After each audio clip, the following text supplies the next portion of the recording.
ವೀಕ್ಷಕರೇ, ತುಮಕೂರಿನ ನಂದಿಹಳ್ಳಿ ಮಲಸಂದ್ರದಿಂದ ವಸಂತ ನರಸಾಪುರ ಮಾರ್ಗವಾಗಿ ನಿರ್ಮಿಸಲು ಹೊರಟಿರುವ ಪೆರಿಫೆರಲ್ ರಿಂಗ್ ರಸ್ತೆ ಸಂಪೂರ್ಣ ಅವೈಜ್ಞಾನಿಕವಾಗಿದ್ದು, ಈ ಯೋಜನೆ ಕೈ ಬಿಡದಿದ್ದರೆ ನಾನು ಯಾವ ತ್ಯಾಗಕ್ಕಾದರೂ ಸಿದ್ಧ ಎಂದು ತುಮಕೂರು ಗ್ರಾಮಾಂತರ ಮಾಜಿ ಶಾಸಕ ಡಿಸಿ ಗೌರಿಶಂಕರ್ ಇತ್ತೀಚೆಗೆ ಕರೆದಿದ್ದ ಸುದ್ದಿಗೋಷ್ಠಿಯೊಂದರಲ್ಲಿ ಕೇಂದ್ರ ಸರ್ಕಾರ ಹಾಗೂ ಕೇಂದ್ರ ಮಂತ್ರಿ ಸೋಮಣ್ಣ ಅವರಿಗೆ ನೇರ ಎಚ್ಚರಿಕೆ ನೀಡಿದ್ದಾರೆ. ನಮ್ಮ ರೈತರ ಜೊತೆ ವಿಚಾರ ಮಂಥನ ಸಭೆಯನ್ನು ಮಾಡಬೇಕು ಅನ್ನುವಂಥದ್ದು ಅದರ ಸಬ್ಜೆಕ್ಟು ಪ್ರತಿಯೊಂದು ಕೂಡ ನಿಮಗೆ ಮಾಹಿತಿ ಅಪ್ಡೇಟ್ ಮಾಡ್ತೇವೆ. ಇವತ್ತಿನ ವಿಚಾರ ಮಂಥನ ಸಭೆ ಯಾವ ಉದ್ದೇಶಕ್ಕೆ ಇವತ್ತು ಪಕ್ಷಾತೀತವಾಗಿ ಜಾತ್ಯತೀತವಾಗಿ ರೈತರ ಜೊತೆ ಒಂದು ಸಂವಾದ ಮಾಡಿ ನಮ್ಮ ಧ್ಯೇಯ ಇರುವಂಥದ್ದು ಫಸ್ಟು ನಮ್ಮ ರೈತರ ಹಕ್ಕು, ಎರಡನೇದಾಗಿ ನಮ್ಮ ಕೃಷಿ ಭೂಮಿಯ ರಕ್ಷಣೆ, ಮೂರನೇದಾಗಿ ನಮ್ಮ ಪರಿಸರ ಸಂರಕ್ಷಣೆ. ಜೊತೆಯಲ್ಲಿ ಇವತ್ತು ಬಹಳ ಪ್ರಮುಖವಾಗಿ ಪತ್ರಿಕಾಗೋಷ್ಠಿಗೆ ಆಗಮಿಸಿರ್ತಕ್ಕಂಥ ಎಲ್ಲ ಪತ್ರಿಕಾ ಸ್ನೇಹಿತರೆ, ಎಲ್ಲ ಮಾಧ್ಯಮ ಮಿತ್ರರೇ, ಜೊತೆಯಲ್ಲಿ ಇವತ್ತು ನನ್ನ ಜೊತೆ ಇವತ್ತೇನು ಅವ್ರದ್ದು ಭೂಮಿ ಕಷ್ಟಪಟ್ಟು ಸಂಪಾದನೆ ಮಾಡಿ ಇವತ್ತು ಅವ್ರ ಭೂಮಿ ಕಳ್ಕೊಳ್ಳೋಂಥ ಮಟ್ಟಕ್ಕೆ ಬಂದು ಬೀದಿಗೆ ಬರುವಂಥ ಸಮಯಗಳಲ್ಲಿ ಇವತ್ತು ನೊಂದು ಬೆಂದು ಮತ್ತೇನು ಸರ್ಕಾರ ಅನ್ಯಾಯ ಮಾಡೋದು ಕೊಟ್ಟಿದ್ಯೋ ಅದನ್ನ ರಕ್ಷಣೆ ಕೊಡಬೇಕು ಅಂತ ಭಾವನೆ ಇಟ್ಕೊಂಡು ಇವತ್ತು ಹೋರಾಟಗಾರರಾಗಿ ಇವತ್ತು ವೇದಿಕೆ ಮೇಲೆ ಇರುವಂಥ ಎಲ್ಲ ರೈತರೇ ಮತ್ತು ಹೋರಾಟಗಾರರೇ ಮತ್ತು ನಮ್ಮ ಅವರ ಹೋರಾಟಕ್ಕೆ ಬೆಂಬಲ ಸೂಚಿಸಬೇಕು ಅಂತ ಬಂದಿರತಕ್ಕಂಥ ಮತ್ತು ಇವತ್ತೇನು ನೀವು ಭೂಮಿ ಕಳ್ಕೊಳ್ಳೋಂಥ ರೈತರಲ್ಲಿ ಆಗಮಿಸಿದ್ದೀರೋ ನಿಮ್ಮೆಲ್ಲರ ಪರವಾಗಿ ನಾವಿದ್ದೀವಿ ಎನ್ನುವಂಥ ಒಂದು ಘೋಷವಾಕ್ಯವನ್ನು ನಾವು ಇವತ್ತು ಘೋಷಣೆ ಮಾಡ್ತಾ ಇದ್ದೀವಿ. ನಮ್ಮ ತಾಲೂಕಿನ ಇವತ್ತೇನು ಹೋರಾಟ ಆಗ್ತಿದೆಯೋ ನಂದಿಹಳ್ಳಿಯಿಂದ ಮಲ್ಸಂದ್ರದಿಂದ ವಸಂತ ನರಸಾಪುರದವರೆಗೂ ಕೂಡ ಇವತ್ತು ಕೇಂದ್ರ ಸರ್ಕಾರ ಪೆರಿಫೆರಲ್ ರಿಂಗ್ ರಸ್ತೆ ಮಾಡಬೇಕು ಅಂತ ಹೊರಟಿರತಕ್ಕಂಥದ್ದಿದೆಯೋ ಅದು ಅವೈಜ್ಞಾನಿಕ ಅನ್ನುವಂಥದ್ದು ಈಗ ಹಲವಾರು ಸಭೆಗಳು ಮಾಡಿದಂಥ ಪರಿಸರವಾದಿಗಳಾಗ್ಬೋದು, ಸಾಹಿತಿಗಳಾಗ್ಬೋದು, ಮತ್ತು ಹೋರಾಟಗಾರರಾಗ್ಬೋದು, ರೈತ ಸಂಘ ಸಂಸ್ಥೆಗಳಾಗ್ಬೋದು, ಈಗಾಗಲೇ ಇದನ್ನು ಅವೈಜ್ಞಾನಿಕ ಅಂತ ಈಗಾಗಲೇ ಅವರು ಘೋಷಣೆ ಮಾಡಿರುವಂಥದ್ದು. ಏನಕ್ಕೆ ಅವೈಜ್ಞಾನಿಕ ಅನ್ನೋಂಥದ್ದು ನಾನು ಮಾಧ್ಯಮ ಸ್ನೇಹಿತರಲ್ಲಿ ಮನವಿ ಮಾಡ್ತೇನೆ. ದಯವಿಟ್ಟು ಇದು ಕೇವಲ ಹೋರಾಟ, ಇಲ್ಲಿ ಯಾವ ರಾಜಕಾರಣದ್ದು ಇನ್ನೊಂದು ಪ್ರಶ್ನೆ ಅಲ್ಲ. ನಾನೊಬ್ಬ ರೈತನ ಮಗನಾಗಿ ಇಲ್ಲಿ ಬಂದು ಕೂತಿದ್ದೀನಿ.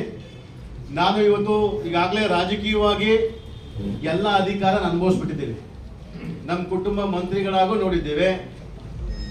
ಈಗಾಗಲೇ ನಾನು 5 ಚುನಾವಣೆಯಲ್ಲಿ 3 ಬಾರಿ ಗೆದ್ದಿದ್ದೇನೆ, 2 ಬಾರಿ ಸೋತಿದ್ದೇನೆ. ನನಗೆ ಹೋರಾಟ ರಾಜಕೀಯ ಎರಡು ಬಂದಾಗ ಯಾವ್ದು ಆಯ್ಕೆ ಮಾಡ್ಕಂತೀಯ ಅಂತ ನೀವು ನನಗೆ ಕೇಳಿದ್ರೆ ನಾನು ರೈತರ ಪರವಾಗಿ ಹೋರಾಟ ಆಯ್ಕೆ ಮಾಡ್ಕೊಂತೀನಿ ಬಿಟ್ರೆ ವಿನ ರಾಜಕೀಯ ಬೇಕಾದ್ರೆ ನಾನು ತ್ಯಾಗ ಮಾಡಕ್ಕೆ ಸಿದ್ಧ ಇದ್ದೇನೆ. ಈ ಹೋರಾಟಕ್ಕೆ ಪಕ್ಷಾತೀತವಾಗಿ ಎಲ್ಲ ಪಕ್ಷದ ನಾಯಕರು ಮುಂದೆ ಬರಬೇಕು. ಈ ಯೋಜನೆಯ ತಯಾರಿ ನಡೆಸಿರುವ ಡಿಪಿಆರ್ ರೈತರ ಪಾಲಿಗೆ ಮರಣ ಶಾಸನವಿದ್ದಂತೆ ಎಂದು ಅಧಿಕಾರಿಗಳ ವಿರುದ್ಧ ಹರಿಹಾಯ್ದರು. ನಾವು ಪಕ್ಷಾತೀತವಾಗಿ ಜಾತ್ಯತೀತವಾಗಿ ಎಲ್ಲ ಪಕ್ಷದ ನಾಯಕರುಗಳಿಗೆ ನಾವು ಇನ್ವಿಟೇಷನ್ ಕೊಡ್ತಾ ಇದ್ದೀವಿ. ದಯವಿಟ್ಟು ಇದು ನಮ್ಮ ರೈತರ ನೊಂದು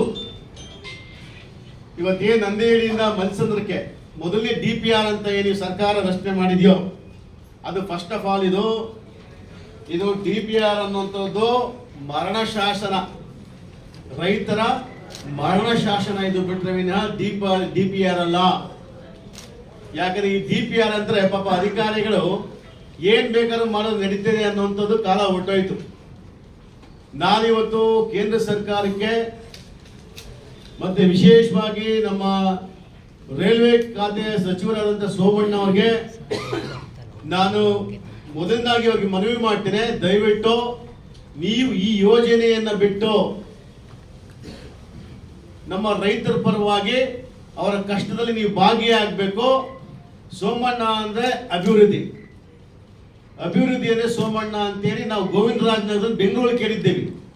ತುಮಕೂರು ಕೂಡ ಇಲ್ಲಿ ಯಾರು ಉದ್ಯಮಿಗಳು ಅವರು ಇಲ್ಲ, ಎಲ್ಲ ರೈತರು ಇರುವಂಥದ್ದು. ಅವರು ಕೂಡ ಒಬ್ಬ ರೈತನ ಮಗನೇ ಸೋಮಣ್ಣ ಅವರು ಕೂಡ.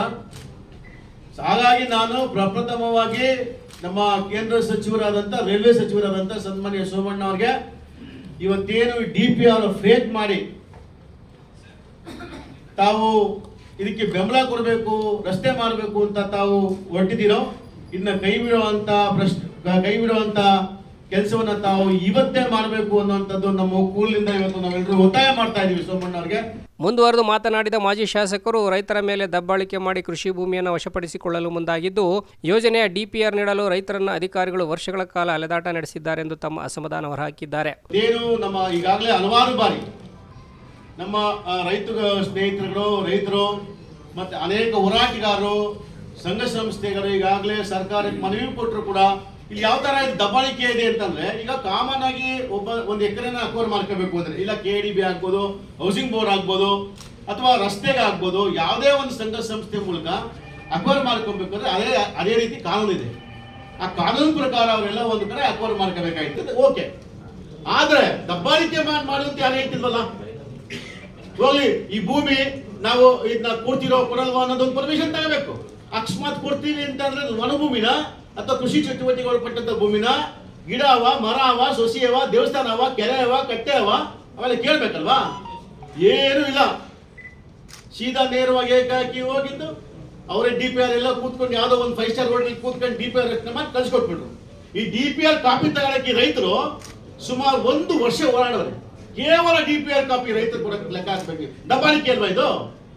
ಈ DPR ಕಾಪಿ ತಗೊಳ್ಳೋದಕ್ಕೆ ರೈತರು 1 ವರ್ಷ ಹೋರಾಟ ಮಾಡಿ, ಅದು ಮೊನ್ನೆ ಜಿಲ್ಲಾ ಉಸ್ತುವಾರಿ ಸಚಿವರ ಮೀಟಿಂಗ್ ನಲ್ಲಿ ರೈತರು ಗಲಾಟೆ ಮಾಡಿದ್ರು. DPR ನಮ್ಗೇನು ಸಿಕ್ಕಿಲ್ಲ, ಇದ್ರ ಬಗ್ಗೆ ನಾವು ಮಾಹಿತಿನೇ ಇಲ್ಲ, ನೀವೇನ್ ಮಾಡ್ತೀರಿ ಗೊತ್ತಿಲ್ಲ, DPR ನಮ್ ಕೈ ಕೊಡ್ಸಿ ಅಂತ ಗೃಹ ಸಚಿವ ಪರಮೇಶ್ವರ್ ಅವರಿಗೆ ಇವರು ಒತ್ತಾಯ ಮಾಡಿದ್ಮೇಲೆ ಈ DPR ಕಾಪಿನ ರೈತರು ಕೊಡುವಂತ ಕೆಲಸ ಮಾಡ್ತಾರೆ. ಇದು ದಬ್ಬಾಳಿಕೆ ಅಲ್ವಾ? ಅವನು ಯಾರೋ ಒಬ್ಬ ಅಧಿಕಾರಿ ಹೇಳ್ತಾನೆ, SLA ಯಾರೋ ಇದನ್ನು ಪುಣ್ಯಾತ್ಮ, SLO ಇದನ್ನು ಅವನು ಪುಣ್ಯ, ರಸ್ತೆ ಅಕ್ವೈರ್ ಮಾಡೋಂಥ ಅಧಿಕಾರಿ ಹೇಳ್ತಾನೆ, ಅಕಸ್ಮಾತ್ ನೀವು ಬಿಟ್ಕೊಡದೆ ಹೋದ್ರೆ ಮಿಲಿಟರಿ ಕರ್ಕೊಂಬಂದೇ ಹೊರಸಾಕ್ತೀವಿ ಅಂತ ನನಗೆ ಹೇಳ್ತಾನೆ. ಈ ರಸ್ತೆ ನಿರ್ಮಾಣ ಕಾರ್ಯ ಭೂಮಾಫಿಯಾಗಳಿಗೆ ಸಹಕಾರ ನೀಡೋದಕ್ಕಾಗಿ ಮಾಡ್ತಾ ಇದ್ದು, ದೊಡ್ಡ ಸಾರಂಗಿ ಬಳಿ ಸರ್ಕಾರ ಹಾಗೂ ಖಾಸಗಿ ಸಹಭಾಗಿತ್ವದಲ್ಲಿ ಮೆಡಿಕಲ್ ಕಾಲೇಜು ಮಾಡಲು ಹೊರಟಿರೋದೇ ಇದಕ್ಕೆ ತಾಜಾ ಉದಾಹರಣೆ ಎಂದರು. ಹಾಗೂ ರಸ್ತೆ ಮಾಡಲೇಬೇಕು ಅಂದ್ರೆ ನಕಾಶೆ ರಸ್ತೆ ಇದೆ, ಅಲ್ಲಿ ಮಾಡಿ ಎಂದು ಒತ್ತಾಯಿಸಿದರು. 4,000 ಕೋಟಿ ಪ್ರಾಜೆಕ್ಟ್ ಕಾಸ್ಟ್. ಈಗ ನಮ್ಮ ಅಭಿಪ್ರಾಯ ಏನಂದ್ರೆ, ರೈತರ ಪ್ರಶ್ನೆ ಏನಂದ್ರೆ, ಅದೇ 1 ಕಿಲೋಮೀಟರ್ ಮುಂದಕ್ಕೆ ದವಸ್ಪೇಟೆಯಿಂದ ಗುಬ್ಬಿವರೆಗೂ 100 ಅಡಿ ನಕಾಶೆ ರಸ್ತೆ ಇದೆ. ಆ ನಕಾಶೆ ರಸ್ತೆನ ತಾವು ಮೊನ್ನೆ ಬರ್ತಿದ್ರಿ, ನಾನು ನೋಡಿದೆ, ಪ್ರಜಾಪತಿ ಪೇಪರ್ ನಲ್ಲಿ ನೋಡಿದೆ. ಅದು ಗುಬ್ಬಿ ಫ್ರಮ್ ದವಸ್ಪೇಟೆ ಟು ಗುಬ್ಬಿ 100 ಅಡಿ ನಕಾಶೆ ರಸ್ತೆ ಇದೆ. ಆ ರಸ್ತೆನೇ ಮಾಡಿ ನೀವು ತಗೊಳ್ಳಿ, ಯಾರು ಬೇಡ ಅಂತಾರೆ. ಈಗ ಹೊಸ ನರಸಾಪುರಕ್ಕೆ ಬೇಕು ಅಂತವ್ರಲ್ವಾ, ಹೊಸ ನರಸಾಪುರಕ್ಕೆ ಈಗಾಗಲೇ ನೆಲಮಂಗಲದಿಂದ ರೋಡ್ ಹೋಗ್ತಾ ಇದೆ, 10 ಲೇನ್ ರಸ್ತೆ ಬರ್ತಾ ಇದೆ, ಅದೇ ಸಾಕಲ್ವಾ? ಇದ್ಯಾಕೆ ಒತ್ತಾಯ ಮಾಡ್ಕೊಂಡು ಹೊಸ ನರಸಾಪುರಕ್ಕೆ ಈ ತರ ಸ್ಟ್ರೈಟ್ ಹೋಗೋದ ಯಾಕೆ ಬಳ್ಸ್ಕೊಂಡ್ ಬರ್ತಾ ಇದ್ದೀರಿ ನೀವು? ನಮ್ಮ ಪ್ರಶ್ನೆ, ಯಾಕೆ ಬಳ್ಸ್ಕೊಂಡ್ ಬರ್ಬೇಕು? ಏನು ಉದ್ದೇಶ ಏನು? ಈಗ ನನಗ್ಯಾರ ಮಾಹಿತಿ ಕೊಟ್ಟರು ಅಧಿಕಾರಿಗಳು, ಈಗ ಅದೇನೋ ರಿಂಗ್ ರಸ್ತೆ ಬರ್ತಾ ಇದೆಯಲ್ಲ, ನಿಮಗೆ ಮಾಹಿತಿ ಇಲ್ಲ ಅಕ್ಕಪ್ಪ ರೈತರಿಗೆ. ನಾನು ಇವತ್ತು ಬೆಳಿಗ್ಗೆ ಮಾಹಿತಿ ತಗೊಂಡೆ, ದೊಡ್ಡಸಾರಂಗಿ ಹತ್ರ ಮೆಡಿಕಲ್ ಕಾಲೇಜ್ ಮಾಡೋಕೆ ಅಂತ ಈಗಾಗಲೇ ಒಂದು DPR ಆಗ್ತಾ ಇದೆ. ಅದೇನ್ರಿ PPP ಮಾಡೆಲ್ ಪ್ರಕ್ರಿಯೆ ಅಂದ್ರೆ ಜಂಟಿ ಪ್ರೈವೇಟ್ ಮತ್ತೆ ಸರ್ಕಾರ ಸೇರಿ ಒಂದು ಮೆಡಿಕಲ್ ಕಾಲೇಜ್ ಮಾಡಬೇಕು ಅಂತ ಈಗಾಗಲೇ ದೊಡ್ಡಸಾರಂಗಿ ಪಾಳ್ಯದಲ್ಲಿ NOC ತಗತ್ತವ್ರೆ. ದೊಡ್ಡಸಾರಂಗಿ ಹತ್ರ ನನಗೆ ಗೊತ್ತಿದೆಯಪ್ಪ, ನಾನು ಸ್ಕೆಚ್ ಕಾಪಿ ಸಮೇತ ಕೊಡ್ತೀನಿ, ಸುಮ್ಮನೆ ಬರಲ್ಲ, ನಾನು ತಲೆ ಕೆಡ್ಸ್ಕೊಬೇಡ, ವಿತ್ ಡಾಕ್ಯುಮೆಂಟೇ ಬರೋದು. ನಾನು ಆ ಸ್ಕೆಚ್ ಕಾಪಿ ನಿಮ್ಗೆಲ್ಲ ಕಳಿಸ್ತೀನಿ. ಈಗಾಗಲೇ ಎಲ್ಲ NOCಗಳು ತಗತ್ತವ್ರೆ. ಆಮೇಲೆ ಅಲ್ಲಿ ಫಾರೆಸ್ಟ್ ಡಿಪಾರ್ಟ್ಮೆಂಟ್ NOC ಕೊಟ್ಟಿಲ್ಲ, ಪೆಂಡಿಂಗ್ ಇದಾವೆ. ಸೊ ಈಗಾಗಲೇ ಪ್ರಿಲಿಮಿನರಿ ಫಸ್ಟ್ ಡಿಸ್ಕಷನ್ ಆಗ್ತಾ ಇದೆ. ನೋಡಿ ಯಾವ ಮಟ್ಟಕ್ಕಿದೆ, ರೈತರು ಭೂಮಿ ಕೊಟ್ಟಿಲ್ಲ, ಪರಿಹಾರ ಏನು ಗೊತ್ತಿಲ್ಲ, ಅದು ಮಾತಾಡೋದು ಡಿಸ್ಕಷನ್ ಆಗ್ತಾ ಇದೆ ಅಂತ ಹೇಳಿದ್ನಲ್ಲ. ಈಗ ಅಂಡರ್ ಡಿಸ್ಕಷನ್, 1 ನಿಮಿಷ ಡಿಸ್ಕಷನ್ ಆಗ್ತಾ ಇದೆ ಅಂತ ಹೇಳಿದೆ, ಅದು ನೀವು ಚರ್ಚೆ ಮಾಡೋದು ಬೇಡ. ಮಾಲೀಕರ ಹೆಸರು ಹೇಳ್ಬಿಟ್ರೆ ಅದು ಬೇರೆ ತರ ಹೊರಟೋಗ್ತದೆ. ಚರ್ಚೆ ಮಾಡಿ ಇನ್ನೊಂದ್ಸರಿ ಹೇಳ್ತೀನಿ. ಇದೆಲ್ಲ ವಿರೋಧ ಲೆಕ್ಕಿಸದೆ ಯೋಜನೆ ಮಾಡಲು ಮುಂದಾದ್ರೆ ಇಡೀ ದೇಶದಲ್ಲೇ ಯಾರು ಮಾಡಿರದಂತ ದೊಡ್ಡ ಹೋರಾಟ ನಡೆಸುವುದಾಗಿ ಇದೇ ವೇಳೆ ಗುಡುಗಿದ್ದಾರೆ. ಸೊ ಹಾಗಾಗಿ ಇವೆಲ್ಲನೂ ಕೂಡ ರೈತರ ಗಮನಕ್ಕೆ ಬರ್ದಂಗ್ ಮಾಡಕ್ ಹೋಗಿರೋದು ಎಲ್ಲ ಒಂದು ಕಡೆ ತಪ್ಪು ಮತ್ತೆ ಫೇಕು, ದಬ್ಬಾಳಿಕೆ. ಇವೆಲ್ಲಾನು ಬಿಟ್ಟು ಈ ದುರಹಂಕಾರ, ಅಹಂಕಾರ ಎಲ್ಲ ಪಕ್ಕಕ್ಕಿಟ್ಟು ರೈತರ ಮನೆ ಬಾಗಿಲಿಗೆ ಬನ್ನಿ, ಭಿಕ್ಷೆ ಬೇಡಿ, ರೈತರು ಮನಸ್ಫೂರ್ತಿ ಒಪ್ಕೊಂಡು ಭೂಮಿನ ಕೊಟ್ರೆ ನೀವು ಮಾಡಿ, ಇಲ್ವಾ ರಸ್ತೆ ಕ್ಯಾನ್ಸಲ್ ಮಾಡಿ. ನಮ್ಗೆ ಇಷ್ಟೇ, ನಮ್ಮ ಹೋರಾಟ ದೇಶದಲ್ಲಿ ಆಗಿರ್ಬಾರ್ದು, ಆ ಹೋರಾಟ ನಾವು ಮಾಡಿ ತೋರಿಸ್ತೀವಿ ಅನ್ನೋ ಎಚ್ಚರಿಕೆನ ಮತ್ತೆ ಗೃಹ ಸಚಿವರಿಗೂ ನಾವು ಮನವಿ ಮಾಡ್ತೀವಿ, ಡಾಕ್ಟರ್ ಜಿ ಪರಮೇಶ್ವರ್ ಅವರಿಗೆ, ಸನ್ಮಾನ್ಯ ಗೃಹ ಸಚಿವರೇ, ದಯವಿಟ್ಟು ನಾನು ರಿಕ್ವೆಸ್ಟ್ ಮಾಡ್ಕೊತೀನಿ, ನೀವು ಕೂಡ ಇಲ್ಲಿ ನಮ್ಮ ರೈತರ ಪರವಾಗಿ ನಿಲ್ತೀರಿ ಅನ್ನೋ ಭರವಸೆ ನನಗೈತೆ. ನೀವು ಕೂಡ ನಮ್ಮ ತಾಲೂಕಿನ ರೈತರ ಹಿತರಕ್ಷಣೆ ಕಾಪಾಡಬೇಕು ಅನ್ನುವಂತ ಆಗ್ರಹ ಕೂಡ, ಮನವಿ ಕೂಡ ನಾವು ಡಾಕ್ಟರ್ ಜಿ ಪರಮೇಶ್ವರ್ ಕೂಡ ಮಾಡ್ತಾ ಇದ್ದೀವಿ. ಅಂತಿಮವಾಗಿ ಪತ್ರಕರ್ತರು ನೀವು ಕೂಡ ರೈತರ ಮಕ್ಕಳು, ಈ ಹೋರಾಟಕ್ಕೆ ನಿಮ್ಮ ಬೆಂಬಲ ಇರಲಿ ಎಂದು ಕೈ ಮುಗಿದು ಮನವಿ ಮಾಡಿದರು.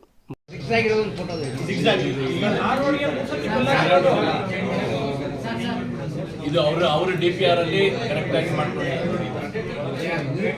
ಈ ಕಡೆ ಆಮೇಲೆ ನಾನು ವಿಶೇಷವಾಗಿ ನಾವು ಕೈ ಮುಗಿದು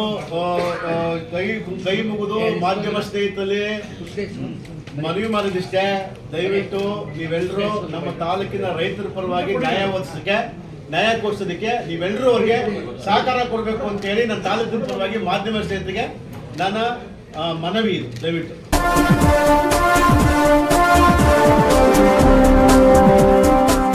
ಬ್ಯೂರೋ ರಿಪೋರ್ಟ್, ಬೆಳಗೆರೆ ನ್ಯೂಸ್.